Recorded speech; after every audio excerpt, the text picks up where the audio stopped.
ब्रह्म मुहूर्त ध्यान उपरांत सत्संग।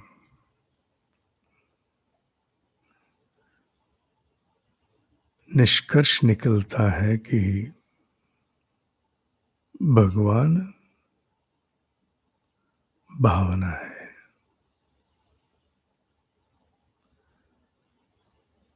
भगवान भावना है। मेरे ब्रह्म ऋषि के वाक्य लिए जाएं तो भगवान भावना है, संवेदना है, सेवा है। भाव की क्षमता से समानांतर सृष्टि रची जा सकती है, इसलिए भगवान भावना है। संवेदना उसे दिशा देती है और सेवा उसे अवतरण का मार्ग देती है। अन्यथा भगवान भावना है। प्रश्न है, मेरी जीवन यात्रा, मेरी जीवात्मा की यात्रा अभी तक कहां पहुंची है? इसे जानने के लिए तुम्हें केवल कुछ स्मरण करना पड़ेगा, याद करना पड़ेगा। कुछ क्या याद करना पड़ेगा? याद करना पड़ेगा अपने 12 वर्ष की आयु को। जब मैं 12 वर्ष का थी, तब उस समय मेरे मन में जिन विषयों के प्रति भय रहता था, वो कौन से विषय हैं? याद करना होगा।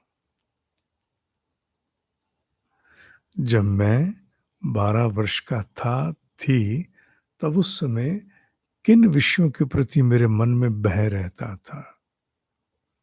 कितना था?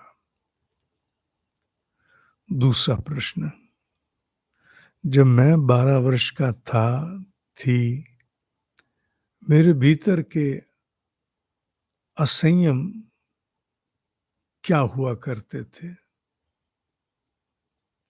जब मैं 12 वर्ष का थी, तब मेरे भीतर के असंयम क्या हुआ करते थे? स्मरण करना होगा। अच्छा। जब मैं 12 वर्ष का थी, तो मेरे मन में कौन से गहरे विश्वास थे? जब मैं 12 वर्ष का थी, तो मेरे मन में कौन से गहरे विश्वास थे? इन 3 प्रश्नों का स्मरण करके तुम अपनी जीवात्मा की यात्रा के विषय में जान सकते हो। आज का मूल्यांकन करते हुए पहले 12 वर्ष तक जाओ और जाके स्मरण करो, मेरी भय की वृत्ति कैसी थी? मेरी असंयम की प्रवृत्ति कैसी थी? मेरे विश्वासों के आधार क्या थे? उसी पर ही इस पूरे वर्तमान जीवन की रचना हुई होगी। जो 12 वर्ष तक हम मूल में होते हैं, मूल में, उसी के अनुरूप पूरा जीवन खिलता है। अगर हस्तक्षेप ना किया जाए तो, हस्तक्षेप किया जाए तो बात अलग हो जाती है, देन इट इज डिफरेंट। पर अगर जीवन में हस्तक्षेप नहीं किया, तो जो हम 12 वर्ष के थे, जानकारियां जुटती हैं, सब कुछ जुटता है, पर मूल वही रहता है।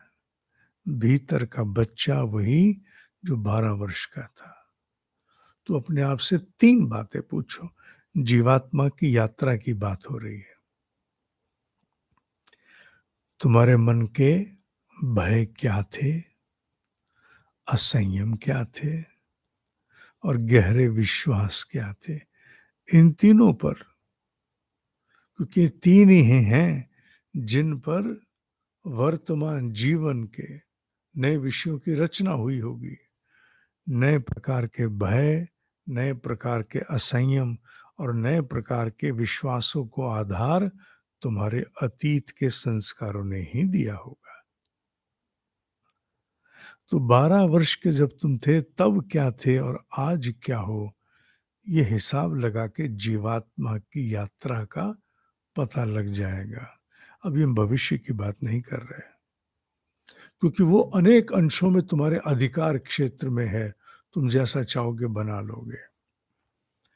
12 वर्ष की आयु तक बना हुआ मानस का आधार भविष्य के विषयों के अभ्यासों को स्थापना प्राप्त करने का आधार देता है। इन तीनों के ही आधार से आयु के अनुरूप भय, असंयम और विश्वास जुटते जाते हैं।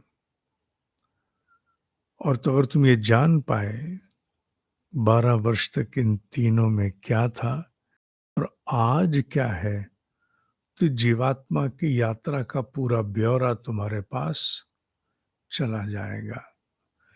तुम्हें बोध हो जाएगा कि मेरे भीतर का सूर्य अभी कितनी दूर। 3 बातों का होमवर्क है ये। 12 वर्ष तक के भय, असंयम और विश्वासों को याद करना और आज वर्तमान का हिसाब लेना। पता लग जाएगा जीवात्मा की प्रगति इस जीवन में हुई नहीं हुई। जो साधना करते हैं वो तप के द्वारा क्षेप से जीवात्मा की यात्रा, उसके उत्कर्ष को तीव्र गति देते हैं, अन्यथा जीते चले जाते हैं, खर्च होते चले जाते हैं, काल की ओर बढ़ते चले जाते हैं। तुम्हें हिसाब लगाना है, तुम्हारी जीवात्मा ने उत्कर्ष की यात्रा की या केवल सांसें खर्च होती रही, निपटते रहे। इन 3 का हिसाब लगाना, होमवर्क करना, कुछ बोध हो जाएगा। मन हो, आवश्यक नहीं, मन हो मुझसे भी साझा कर लेना, ठीक है। ओम ही सत्य है, ओम ही सत्य है, ओम ही सत्य है।